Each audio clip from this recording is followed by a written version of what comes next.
ko po ang report ko kay General Bato, pero wala po nangyari. Hindi po niya inaksyonan. Iba po ang ginawa niya. Ang ginawa niya is ang kinausap niya ay si Alan Lim. Imbis na ako yung kausapin niya na gumawa ng report, si Alan Lim ang kinausap niya. Then, for the 10th time, not merely to sit in one of our TV. Ask Colonel Sherto if you are present.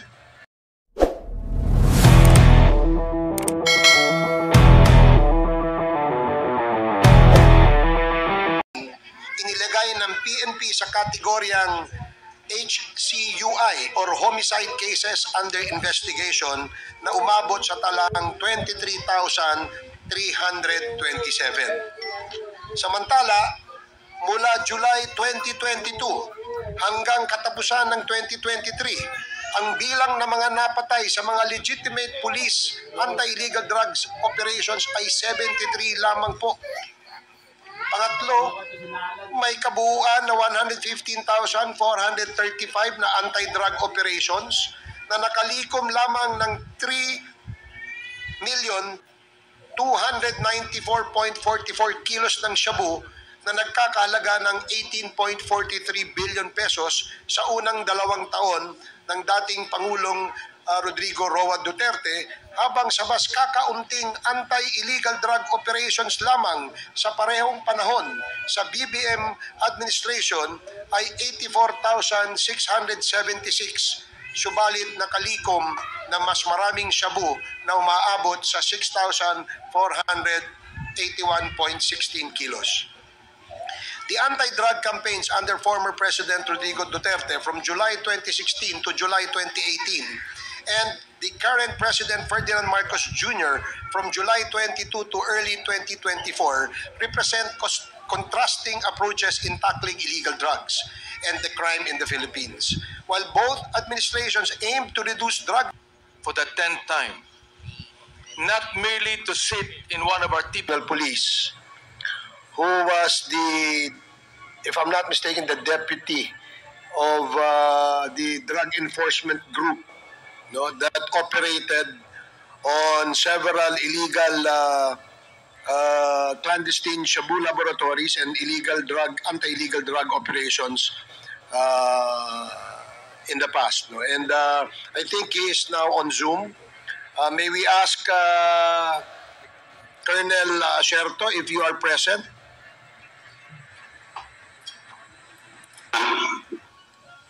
Kayo po ba'y nandiyan dyan sa...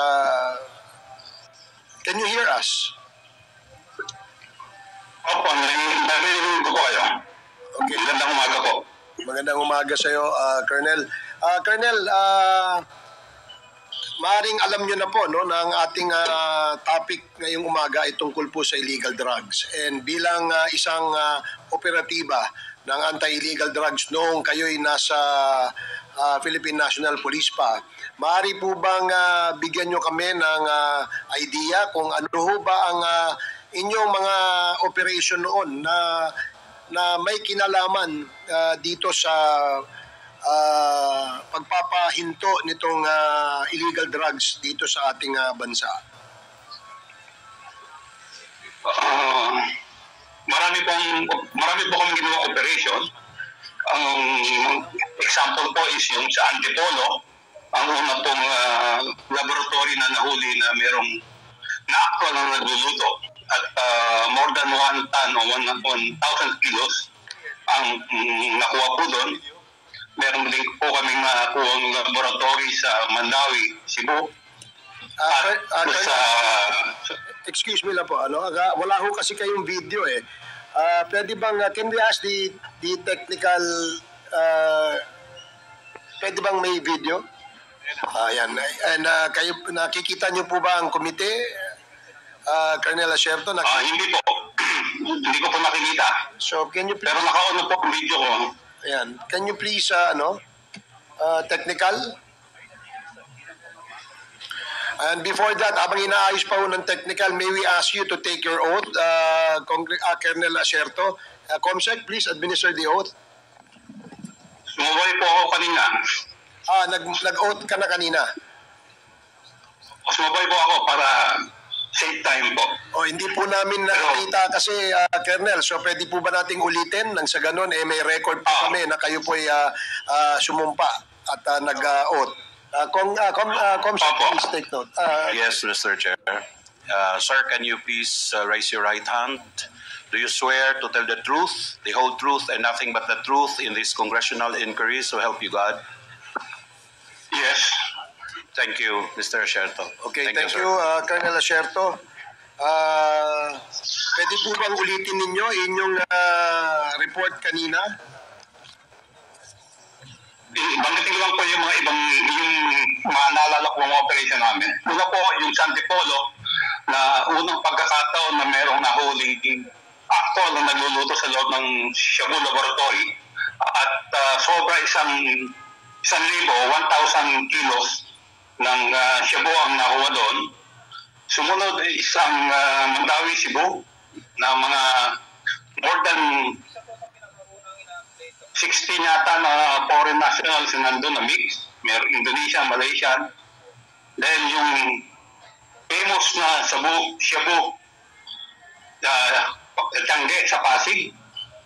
At ang isa pa ay ang sa Davao, sa Domoy Davao City na nabas namin ang Shabu Laboratory doon noong 2004, December 31 po.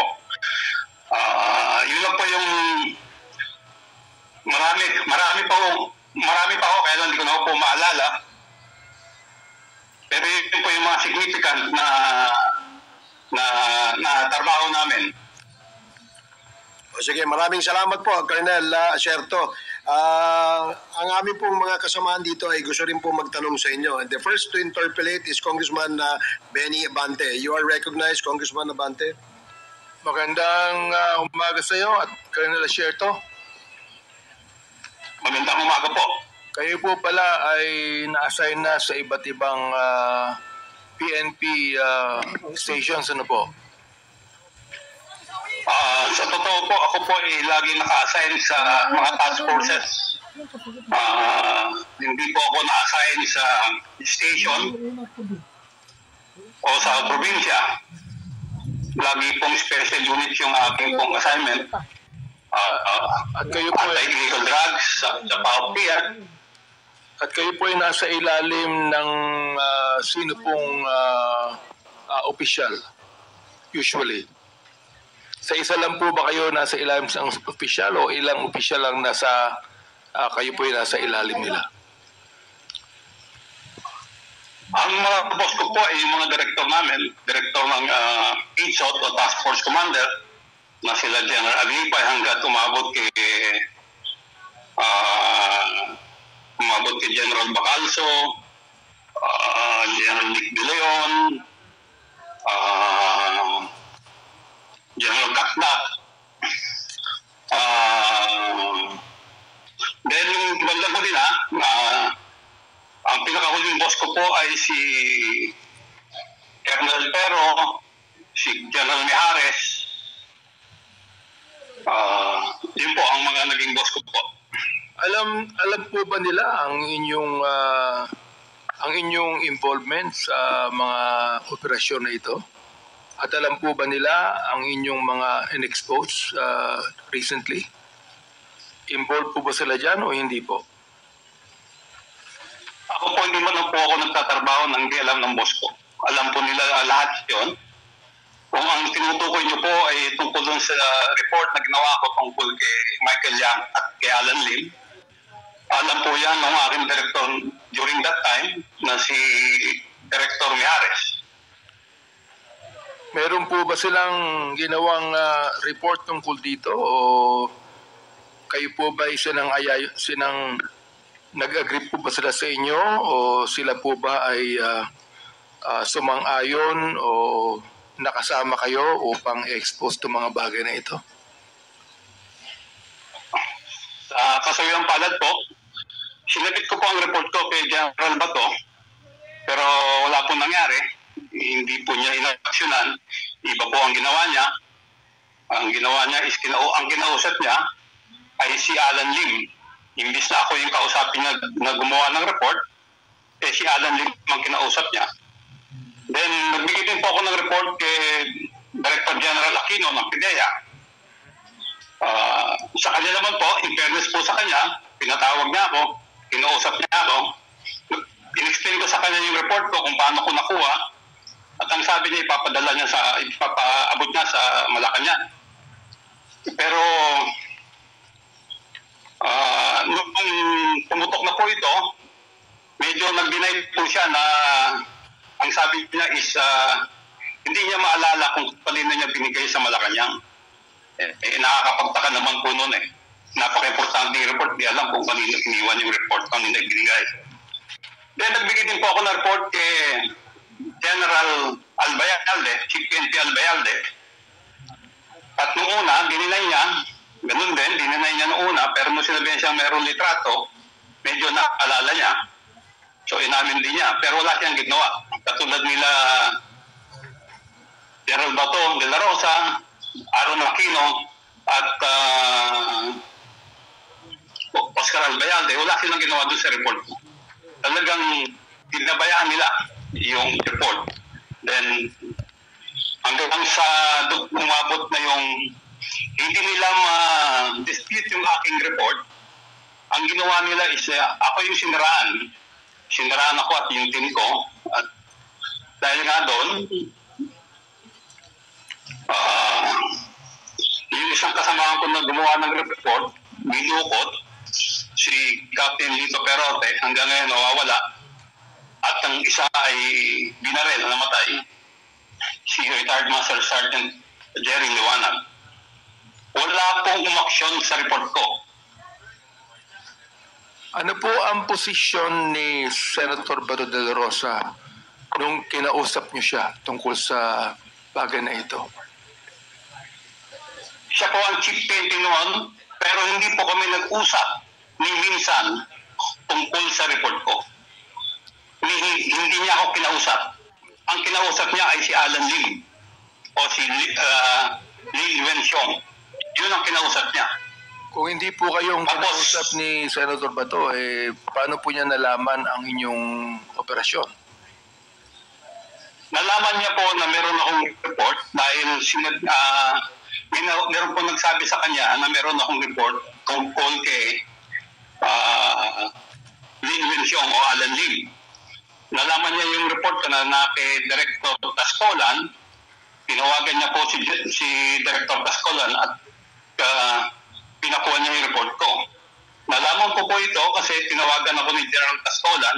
Tinatanong ako kung nag-usap kami ni Chief PNP Bato that time. Kasi bakit ba pinapakuha yung report ko? Ang sabi ko kay General Tascolan, sir, hindi po ako pinakausap, hindi ko po alam kung paano niya nalaman na meron akong report na ibinigay sa inyo. Noong pong 2017, sino po ang Director General ng Philippine National Police? Si Bato rin po ba? During that time po, siya pa po ang director. At kayo po'y gumawa ng isang Director report. General. Kayo po'y gumawa ng isang report noong 2017 na kung saan lumabas ang pangalan ng mga high profile na mga tao katulad ni Michael Yang at Alan Lim na kilalang parehong malapit kay dating Pangulong Duterte. Tama mo ba ito? Opo, at actually meron pa isang pangalan po doon si Johnson Chua. Johnson Chua. Opo, ito pong report na ito ay naibigay po kay Senator Bato noong panahon niya. Opo, naibigay po sa kanya. Pero wala po siyang ginawa. Ang ginawa niya po ay ang kinausap niya si Alan Lim. Then kinausap siya ni Michael Yang. Okay. Bakit po niya kinausap si Alan Lim? Palagay niyo? Ang alam ko po is kinonfront niya si Alan Lim at umamin si Alan Lim sa kanya na siya yung nahuli sa Cavite laboratory na ang pangalan na ginagamit niya doon ay Wen Li Chen. So nga pala, kaano mo si Miss Roslyn, kaano mo si Alan Lim? Your Honor, hindi ko po kilala si Alan Lim. Hindi mo kilala? Hindi po. Okay. So, Colonel Asierto, yung pong Dumoy raid, kailan po nangyari ito? Dumoy raid. December 31 po, 2004. 2004. Sino po ang Director General ng Philippine National Police noon at that time? Si General Aglipay po. General Aglipay. Okay. Pero nga po kung isang tanong doon, no? Sino po ba ang mga taong binantayan ninyo sa inyong surveillance? Tungkol dito. Ang prominent po doon na pangalan ay si Alan C. Alan C. Opo. Nasaan na po siya ngayon? Wala na po.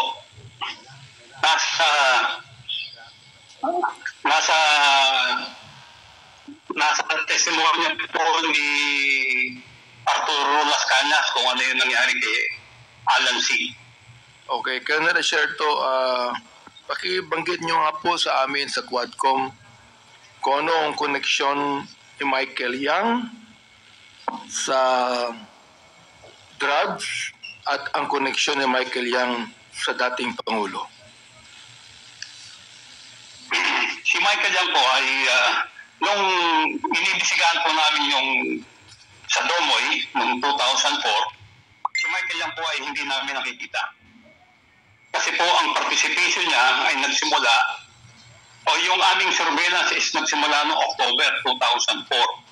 Pero ang participation ni Michael Yang, base dun sa informasyon na nakuha namin, is nagsimula siya noong August.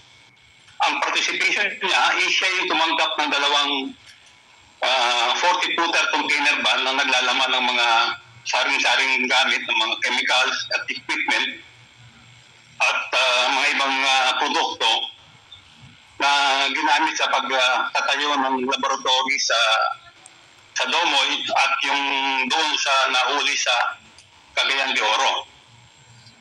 Yun ang participation ni Michael Yang sa Domoy. So, August siya nag-participate, pero during our surveillance ng October hanggang mabas namin noong December 31, hindi namin siya nakita. Si Michael Yang po ay una kong natanggap ang information sa kanya noong April 2016, campaign period. Ito po ay ipinakita sa akin ng litrato na magkatabi si Michael Yang, si then presidential candidate Rodrigo Roa Duterte at si Bongo na nasa loob ng isang pribadong eroplano. Yan po ay 2016. Ang sabi sa akin ng asset is magkaibigan si Michael Yang at si then Mayor presidential candidate Duterte.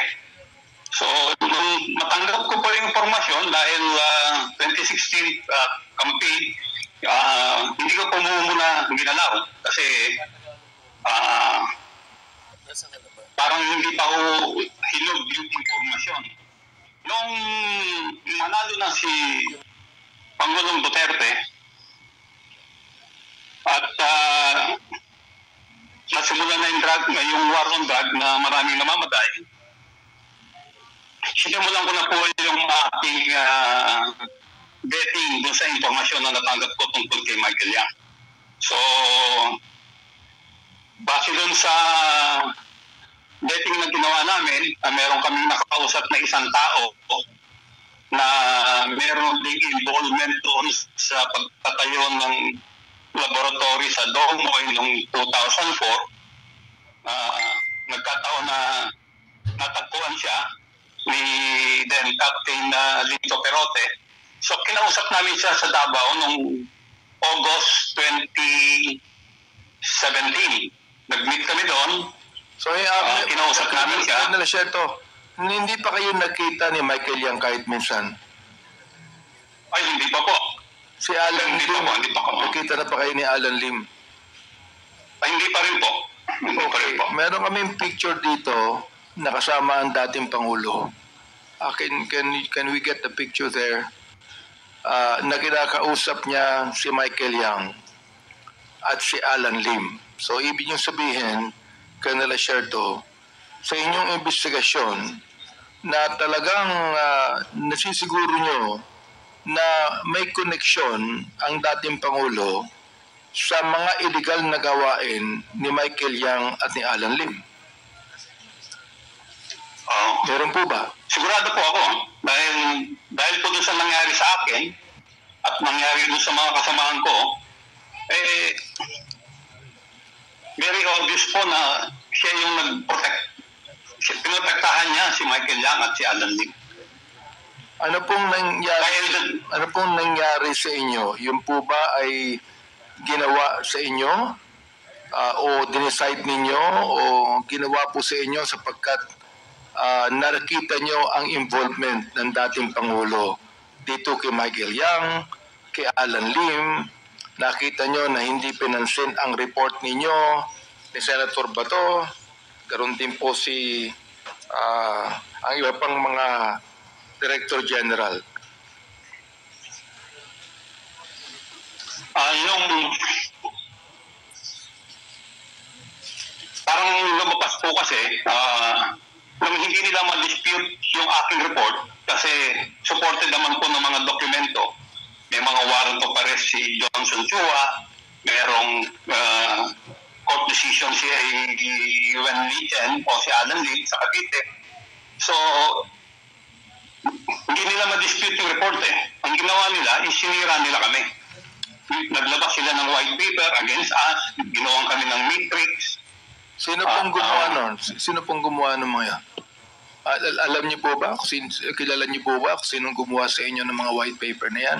Sila po ba ay nasa loob ng Philippine National Police? Sila po ba ay mataas na opisyal ng Philippine National Police? Meron po akong suspecta kung sinong gumawa. Pero hindi pa po kumpleto yung aking ebidensya. Pero alam po namin na siya yung gumawa. Kaya hindi pa po kumpleto. At yan pong white paper ay ginamit ni Pangulong Duterte nung nagsalita siya sa General Santos. Yung papel na winawagayway niya na sinasabing kung ano-ano tungkol sa amin, na ako raw nag-smuggle ng AK-47, nagbigay daw ako ng baril ng AK-47 sa NPA, nakikinap daw kami ng mga Chinese at pinapatubos. At kung ano pang mga pati yung pagpatay sa Koreano, ibinintang sa amin. So, kailan po nangyari yun? Hindi nila kayang... Colonel, kailan po nangyari yun? Yung hindi ko na po matandaan yung exact kung kailan yung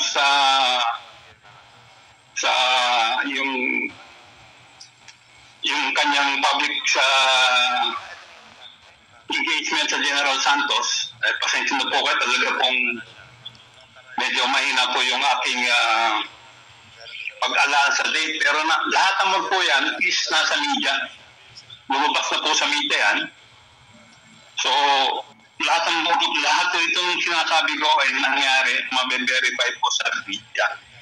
Mayroon po ba kayong sariling dokumento na nagsasaad na si Michael Yang po at Alan Lim at ang ibang mga PNP chief ay may koneksyon dito sa inyong iniimbestigahan? Ang ginawa ko pong report ay nasa kanila. Ibinigay ko sa kanila yung report ko. Oo. Pero kung wala kayong copy ang komite, kung wala ko kayong copy, ay pwede po ako magbigay sa inyo ng electronic copy. Mr. Chairman, do we have a copy of that? Comsec, do we have a copy of the document from Colonel Asierto? There were submissions in the past, sir. We have to check if... Just in case lang na nawa na yung kopya, can we ask another copy from you, Colonel Asierto? Opo, ipadala ko na lang po. Lahat po ng dokumento na meron ako, pati mga notes, mga pictures, mga passport picture ni Alan Lim o ni Len Wenxiong, ipadala ko po sa inyo. So, Colonel Asiento, of course, alam nyo na under oath po kayo. So, lahat po ng inyong mga sinapit, mga binanggit ngayong araw na ito sa aming Quadcom ay puros katotohanan po lamang. Opo, Wala pong halong katotohanan po ba ito? Ang pangalawang tanong, wala bang halong politiko ito? Ang pangatlong tanong, masama ba ang loob nyo sa dating Pangulo o sa mga Director General kaya kayo nagsasabi ng ganito ngayon? Pakisagot po. Sobrang aling taon na po kung lumalaban sa katotohanan. Kung ang aking report ay hindi totoo, ay madali po na lang itong i-discredit. Pwede nila kagad i-present si Alan Lim o si Michael Yang. Si Michael Yang meron siyang tattoo sa likod. Ang alias niya is Dragon. Kasi meron siyang tattoo sa Dragon. Lahat po yan nasa report ko. Mayroon pong tattoo si Michael Yang. Opo, sa likod. Oo. Ang alias Dragon po ang tawag sa kanya. Akala ko ba hindi pa kayo nakita ng Michael Yang? Paano nyo nalaman na meron siyang tattoo sa likod? Yung po yung sa likod.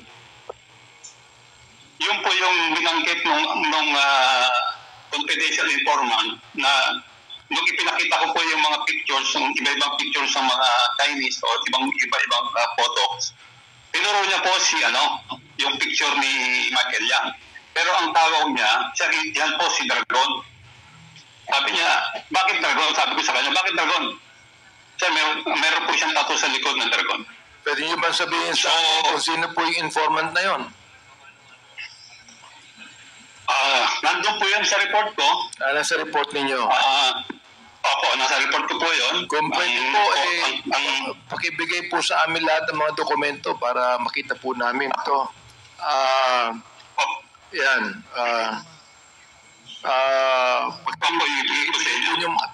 Pati mo ba yung mga personalidad na nakalagay din po doon?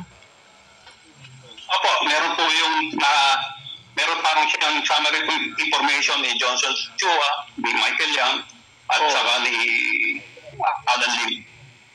Okay. Andito po ngayon si Pidea Wilkins Villanueva na nagsasabi na walang kinalaman si Michael Yang sa drugs. Anong masasabi ninyo?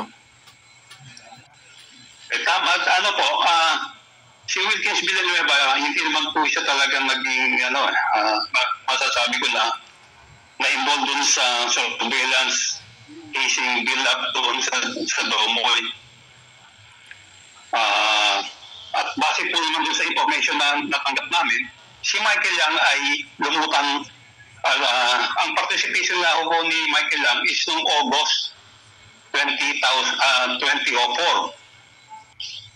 Nagsimula kayong mag-surveillance o magkaroon ng case build-up is October na po October 2004. So talagang hindi namin nakita si Michael Yang during the intelligence build-up. Paano nyo... Tapos yung sinasabi rin ni Wilkins sa press call nila sa Malacanang dati, na yun daw pong picture ni Alan Lim, nung mugshot niya, saka yung present picture ni Alan Lim ay malayo. Ang tanong ko po sa kanya is, siya ho ba eksperto sa photograph analysis? Napakadali lang naman pong malaman kung totoong isang tao yan Fingerprint lang po. Fingerprint. Colonel Asierto, andito po si Pidea Wilkins Villanueva. Pidea Wilkins, can you say something about this? Pagkat iyong sinabi na walang kinalaman si Michael Yang sa drugs. So, will you please answer this? Yes, Mr. Chair. Yung Dumoy Clandestine Laboratory actually started October of 2004.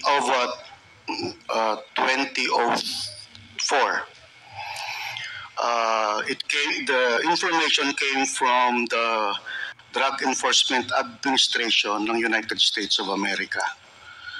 Yun ang start po noon. Tapos the information was passed on me ng PDEA Intelligence and Investigation Service. I was the regional director of PDEA Regional Office 11 during that time. So ang information, before kami, gusto ko lang Mr. Chair na Mr. ikwento. Villanueva, Yes, do you know Colonel Asierto yes, personally? Mr. Chair. Okay. Kasi sometime October, first week of October actually, nag-meeting po kami nito sa EDSOT ni Colonel Asierto. Kaibigan ko po ito, sir. Yes. Mista ko po ito, sir, si Colonel Asierto. Okay. So during that time, Classmate kayo? na-turn back lang siya, Mr. Chair. Okay. So graduate ako ahead of him. During that time, Mr. Chair, nagkakairitan ang PDEA at ang EDSOT. Kasi ganunan eh. That was the first, yun yung unang, ng PDEA at EDSOT. So, Yun ang problema nyo eh. Nagpapagalingan kayo. yes, during that time. Oo. Kaya nga, since mista ko, sir, Sana wala nang pagalingan ngayon. ay, nung time ko, Mr. Chair, wala nang ganun eh. Oo. Nung 2020, wala nang Hindi ko dumating na sila. makalimutan yung nangyari doon sa Quezon City eh. Yes, sir. O, can you imagine? Pareho kayong law enforcers.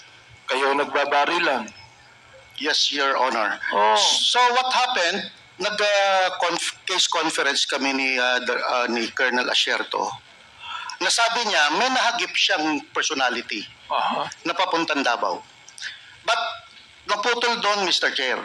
Until noong October 26, nabigyan ako ng information na may padating na dalawang Chinese national na manufacturer sa Davao. So from the airport, talaga sinundan namin hanggang sa kung saan sila lumapag. PDEA pa lang po ang nandun. Wala pa pong EDSOT yun. Surveillance ninyo. So, talaga sinundan na namin sila hanggang sa dulo.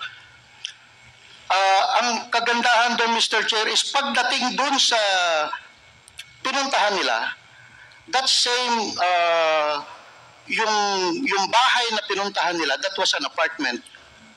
Subject po yun ng previous case operation plan ng PDEA. Sino po yung dalawang Chinese? Mr. Chair, Chinese name eh, hindi yung You would know because ikaw ang leader yes, ng- yes, Mr. Chair, You but would know. 2004 wala na po akong i-find out ko, Mr. Chair, and May report kayo niya sa Medaya, am I right? yes, we have we submitted sa PDEA yung mga progress report hanggang sa after operation report. Mr. Chair, may I ask that But pipilitin ko, Mr. Chair, kasi that he submit to us the report, please. Wala na ba o ano? And then- pipilitin kong hanapin sa files ko, Mr. Chair, kasi yung sobrang tagal, most of the laptops na nasa atin na corrupted. So, pipilitin kong maghanap, baka na-save ko somewhere along sa mga... So naniniwala kayo walang kinalaman si Michael Yang sa drugs? During that time, Mr. Chair, walang Michael Yang eh. Ang alam ko lang na sinabi ni Colonel Asierto is Johnson Chua, which is both. Talagang subject namin dalawa yon.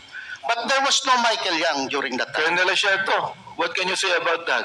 Sa sinabi ngayon ni General Wilkins. Ano po? Anong Totoo po yung kay Michael Yang na talagang hindi na namin nakita nung mag-start kami mag-surveillance noong October. Kasi nga po, ang sabi nung may confidential informant Panther na August nung tinanggap ni Michael Yang yung dalawang 40-footer container van. Yung sinasabi niya naman po tungkol doon sa information na galing USDA, tama po yun, galing USDA. Sa akin po ibinigay.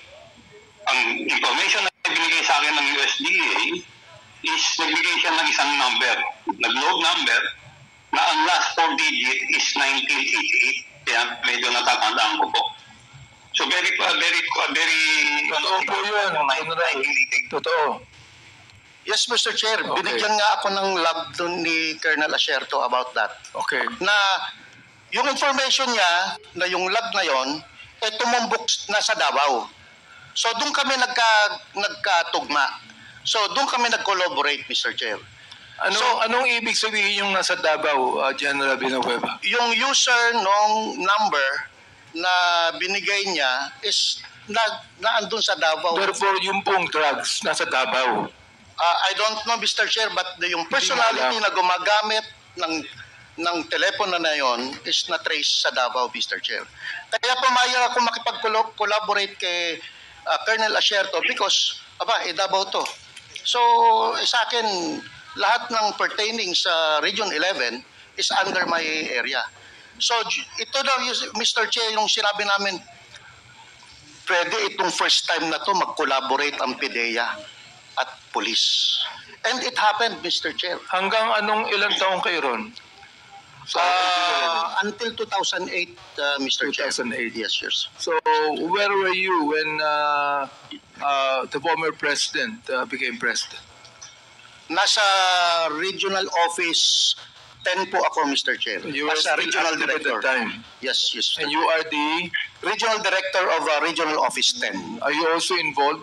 Sa PDEA pa rin, di ba? PDEA? Yes, yes, Mr. Chair. Okay. So, Colonel Asierto. Colonel Asierto.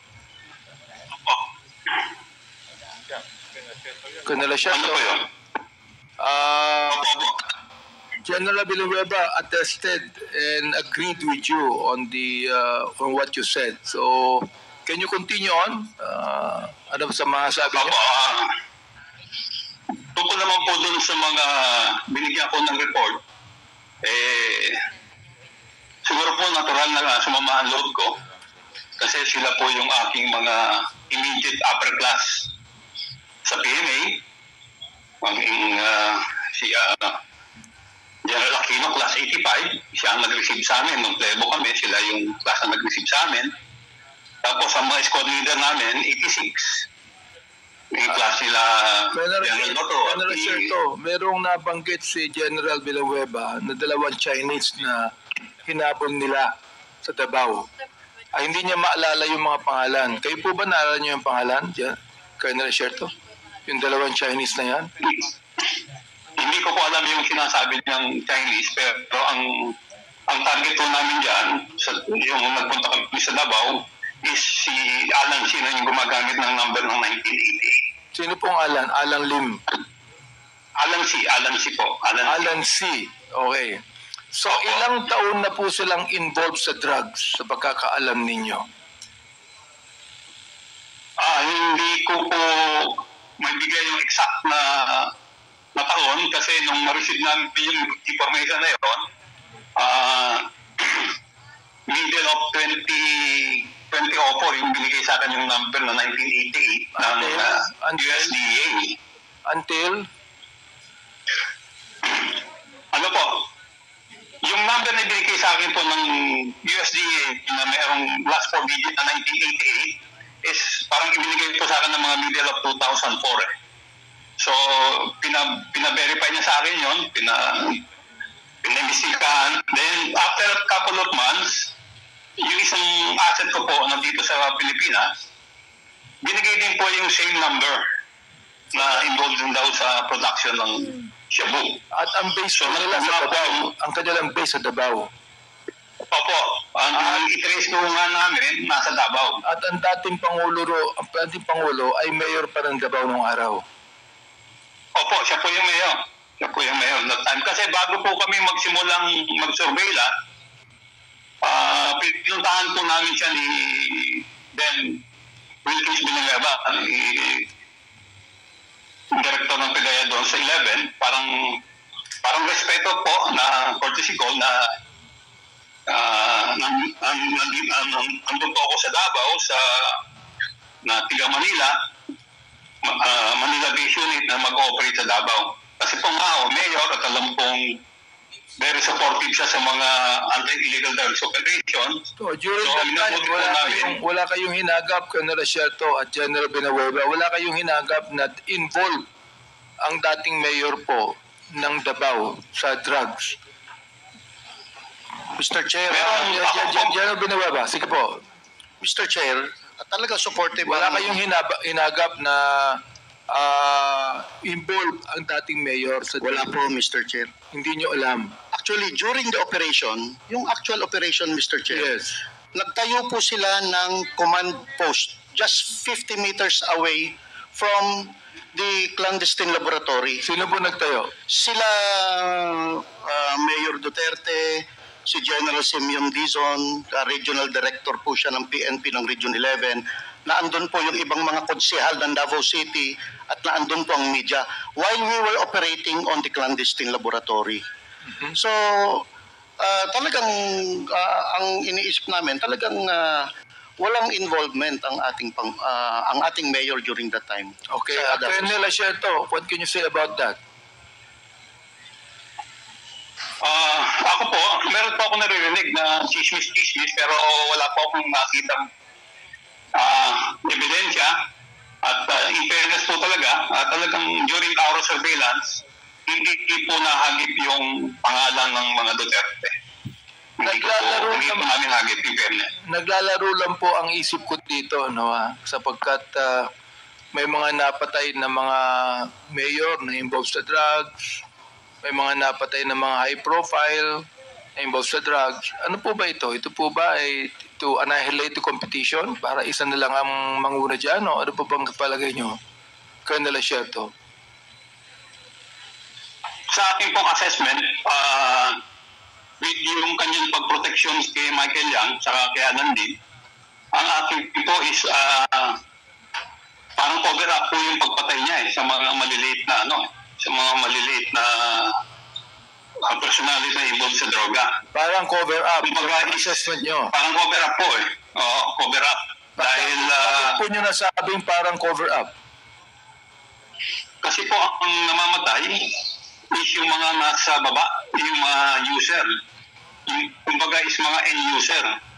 Tapos yung medyo yung distribution, yung mababang distribution. Pero yung source po, hindi po ginagalaw. General Villanueva, anong palagay nyo? Anong palagay nyo? Mr. Chair, iba yung analysis ko doon, Mr. Chair. Kung bakit nagtayo ng Davao Laboratory.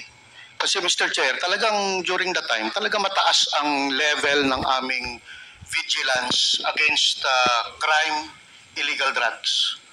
Ano na ngayon ang assessment nyo during the time During that time, that Mr. the former President